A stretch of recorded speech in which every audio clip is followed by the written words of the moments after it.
Welcome back to Digiburst, guys, and this is the finals for JANK week. Yes, at this point, after 4 rounds, these guys were all undefeated. We had a really good turnout for JANK week, surprisingly. Not often we get into 4 rounds recently, but I guess everyone was itching to play JANK. And at JANK, this is Machinedramon on the right and Beelzemon on the left.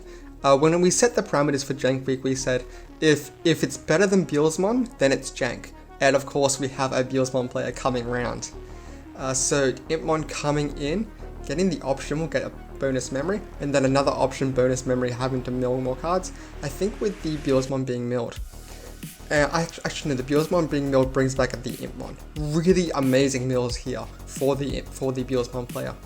We've got the memory booster looking trashing 2 and then drawing a card, and the Beelzemon being trashed will pop the level 3 nutty plays, hitting a security, revealing a Guilmon, and then setting up a Impmon to mill 3 more, 4 more because I think he milled an Impmon. No, sorry. It reveals 3, reveals 4, sorry, and then grabs the Tamer.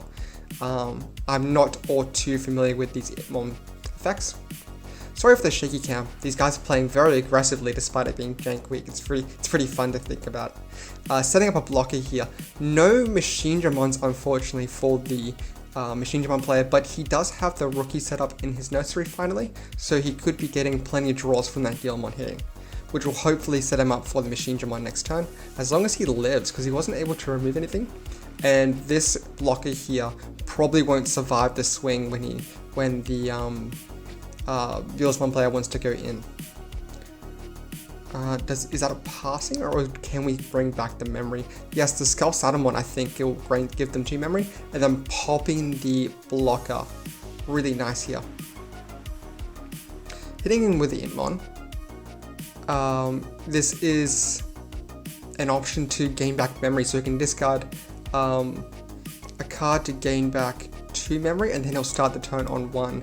Popping at the Guilmon, unfortunately won't get the bonus memory off the Tamer. Hitting with the Guilmon, getting that draw 2. The Guilmon, I think, should have went into the Impmon. It would have been more advantageous, and yeah, removing guys on the board is incredibly important. I think he's only on 2 security. And potentially could have lived if he hit the Impmon, drew his 2 cards, and then punched the highest level guy. So going into the level 5, gaining back some memory with the booster, just so he doesn't accidentally pass turn by revealing that memory gaining option. So getting some draws, no discards, and getting the free Impmon. Really solid stuff, I love it. And the Impmon player will wrap that one up.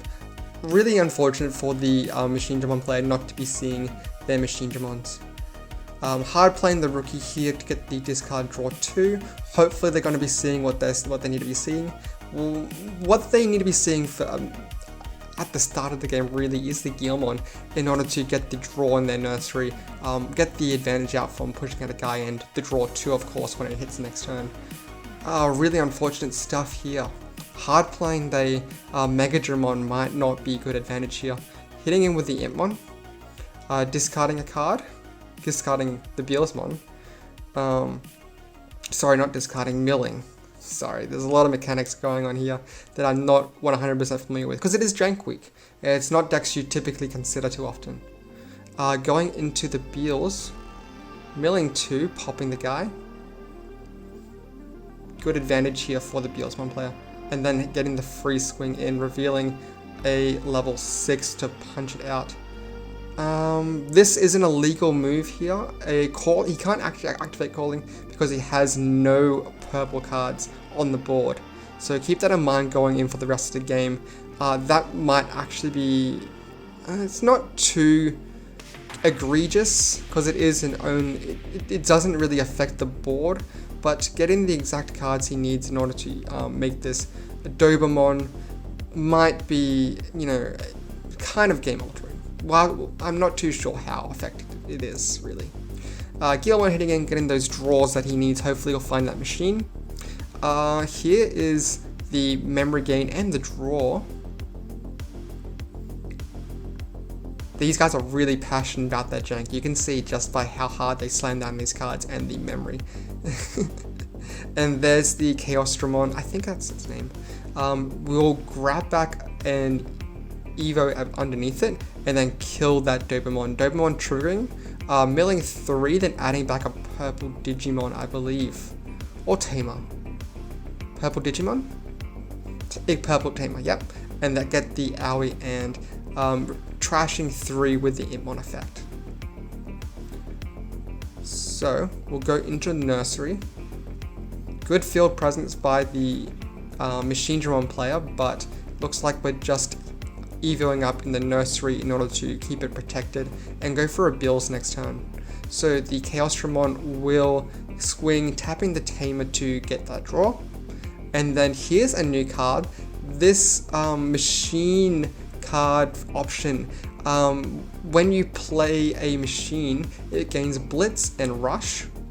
And then when he plays the Machinedramon, he can put level 5 Digimon from your hand or trash underneath it. They're just correcting and make sure that only the level 5s are actually going underneath it. And I think the Chaosdramon actually should be in the trash. It was accidentally put in the hand. Either way, cheapening the evolution, the play cost by 3, swinging with Rush and Blitz. And now, they're just counting them in the trash. And yeah, they have enough cards in the trash for the Death Slinger to trigger in order to try to pop the Machinedramon. So they will have to take out 2 sources in order to protect it. Here's the Beelzemon coming out. The Machinedramon, I think it might be a blocker with the inherent underneath, which is what it needs, but it won't be able to contest this Beelzemon that is level 7. Or it can pop everything that is, I think, the same play cost, and both the guys were the same play cost, I think. Or the same level. Either way, wipes the board, absolutely takes him down. This is 3 hits, I believe, after counting out the trash. And the Beelzemon player just needs to play down a rookie and then wait for a turn to pass, because I don't think at this point the Machinedramon can do much. So there's the Impmon. We'll see what they can do, because even with like a fist to wipe out, there's Machinedramon. I don't think it'd have to be like double blocker, because it can block 1 and then take the hit, and that will lose him the game. So we'll have 1, 2, 3, should have 5 of different names or different codes. Any in hand? Has to be Machine or Cyborg, I believe. They can be red cards. Yes. Oh! That's a really interesting one. So I think it has blocker, but it won't be enough, I don't think. So it's just deciding the order. Passes turn on 4 memory, plenty of memory for the Beelzemon player to work with, hitting, blocking, or run it over, and then swing for game with the Hitmon. Yep, that'll do it. If you like that one, guys, check out the other video I have for Jank Week. It's Jellymon versus the Undead Army. Not the Undead Army for Cross Wars, but a different Undead Army. Really fun Jank cards, seeing new interactions that you wouldn't be able to in the metagame because of how the metagame is powered. Definitely check that one out, guys. Subscribe, and I'll see you next time.